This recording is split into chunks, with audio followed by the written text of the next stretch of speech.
দিনটি ছিল অষ্টমী। আমি বৌদি সবাই মিলে আমরা গেছিলাম আমাদের কুষ্টিয়ার ঠাকুর দেখতে।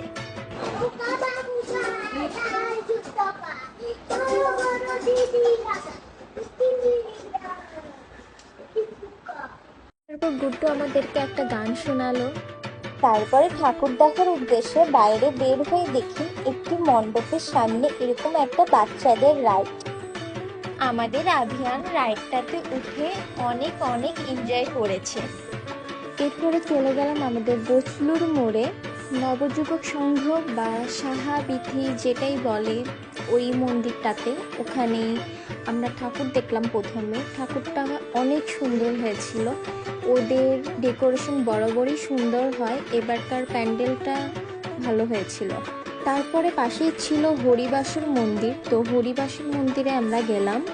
পুরোটা রাস্তা এরকম লাইটিং করেছিল। আমার সব থেকে ভালো লেগেছে হরিবাসরের মন্দিরের ঠাকুরটি অনেক সুন্দর হয়েছে, পুরো মায়ের মুখটা মায়া ভরা ছিল।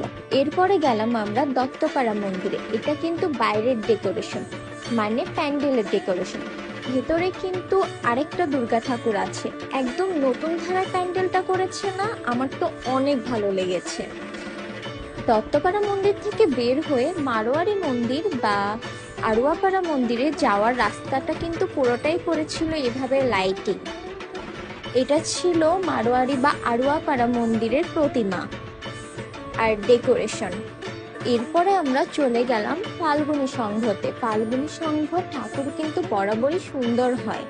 ফাল্গুনী সংঘতে কিন্তু প্রত্যেকবারই অনেক বড় করে প্যান্ডেল করে এবং থিম অনুযায়ী তারা কিন্তু ডেকোরেশনটা করে তাদের। এবারকার ডেকোরেশনটা সিম্পলের মধ্যে কিন্তু অনেক ভালো হয়েছিল। ফাল্গুনী সংঘ কিন্তু আড়ুয়াপাড়ার দিনমণি স্কুলের সামনে হয়ে থাকে।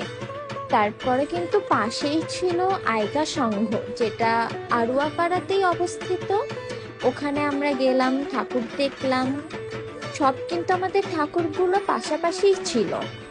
আইকা সংঘর একদম পাশেই কিন্তু আরেকটা মন্দিরের পূজা হচ্ছিল। এটার ডেকোরেশন প্যান্ডেলটা কিন্তু অনেক ভালো করেছে। আর এই মন্দিরটার নাম না আমার ঠিক মনে আসছে না, কিন্তু ওইটার একদম পাশেই ছিল। কুষ্টিয়া শহরের মধ্যে আড়ুয়াপাড়ার মধ্যে কিন্তু অনেকগুলো পূজা হয় পাশাপাশি। তারপরে আড়ুয়াপাড়ার পাশেই কিন্তু ছিল আমলাপাড়া। এটা ছিল আমলাপাড়ার বৈশাখী সংঘ পূজার গেট। আমলাপাড়া আড়ুয়াপাড়া আসলেই কিন্তু শহরের মধ্যে অর্ধেক পূজা দেখাই শেষ হয়ে যাবে। আমাদের কিন্তু শহরের মধ্যে পাশাপাশি অনেক পূজা হয়। পূজার সময়গুলোতে কিন্তু এরকম লাইটিং, রোডে বক্সে গান বাজানো এগুলা ছাড়া কিন্তু জমজমাট ব্যাপারটা ঠিক জমে ওঠে না। বৈশাখী সংঘের পাশেই ছিল আমলাপাড়া মন্দির। এখানে কিন্তু সবাই নাচানাচি করে আনন্দ করছিল, যেহেতু অষ্টমীর রাত, সবাই তো একটু মজা করবেই। মা আসে বছর ঘুরে, তাই এই 4-5 দিনের আনন্দটা কিন্তু সবাই সবার মতন করে উদযাপন করে। আমার কাছে কিন্তু পূজার আনন্দ মানে ফ্যামিলি নিয়ে প্রত্যেক মণ্ডপে মণ্ডপে ঠাকুর দেখে বেড়ানো। এরপরে আসলাম আমাদের গোপীনাথ মন্দিরে। প্রত্যেক মন্দিরে কিন্তু জোরে জোরে বক্সে গান বাজলেও গোপীনাথ মন্দিরে কিন্তু তেমন কিছুই হয় না, যেন আমাদের বয়স্ক দাদু দিদারা যেয়ে বসে কিছুক্ষণ পূজার সুন্দর সময়টুকু কাটাতে পারে। এরপরে গেলাম আমাদের বড়বাজার মন্দিরে। বড়বাজার মন্দিরে ঠাকুরটিও কিন্তু অনেক সুন্দর হয়েছিল। আমার কিন্তু রাতেই ঠাকুর দেখতে ভালো লাগে, কারণ রাত্রে থাকে কিন্তু অনেক সুন্দর সুন্দর লাইটিং গুলো দেখতেই আমার বেশি ভালো লাগে। এরপরে আমরা আমাদের মহাশ্মশান মন্দিরে গেলাম।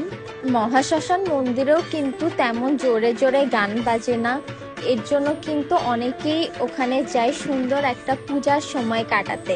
মহাশ্মশান মন্দিরে কিন্তু ওরকম লাইটিং করে না ভেতরে, এই জন্য কিন্তু ছবি অনেক সুন্দর আসছিল। আমি আর বৌদি আমরা দুজনে অনেক ছবি তুললাম। তারপরে মিলপাড়ার ওই সাইডে কিন্তু আরেকটা পূজা হচ্ছিল দেখলাম, তো আমরা গেলাম, যে দেখলাম ছোট ছোট বাচ্চারা নাচানাচি করছে। এখানকার ঠাকুরও কিন্তু অনেক সুন্দর হয়েছে। তারা কিন্তু ছোটর মধ্যে প্যান্ডেল ডেকোরেশন অনেক ভালো করেছে। এরপরে মিলপাড়া লাইনের ধারে আরেকটা পূজা হয়, এই ঠাকুরটা কিন্তু আমার কাছে বেশ ভালো লেগেছে। এরপরে সবার লাস্টে গিয়েছিলাম আমরা মিলপাড়া মন্দিরে। মিলপাড়া মন্দিরে কিন্তু প্রতি বছরই থিম অনুযায়ী অনেকগুলা করে ঠাকুর বানায়। একবার বানিয়েছিল দেবী মায়ের 52 খণ্ডর 52 রূপের ঠাকুর। এবার বানিয়েছিল বিষ্ণুদেবের 10টি অবতার। এখানে এমন প্রত্যেক বছরই থিম অনুযায়ী ঠাকুরগুলো বানাই জন্যই কিন্তু আমার মিলপাড়া মন্দির অনেক ভালো লাগে। এমন ঠাকুর দেখলে কিন্তু সবাই অনেক কিছু বিষয়ে জ্ঞান অর্জন করতে পারবে। মিলপাড়া মন্দিরে দুর্গা প্রতিমা কিন্তু বিসর্জন দেয় না, তারা কিন্তু বিসর্জন দেয় পরের বছর যখন নতুন প্রতিমা বানানো হয় তার আগে।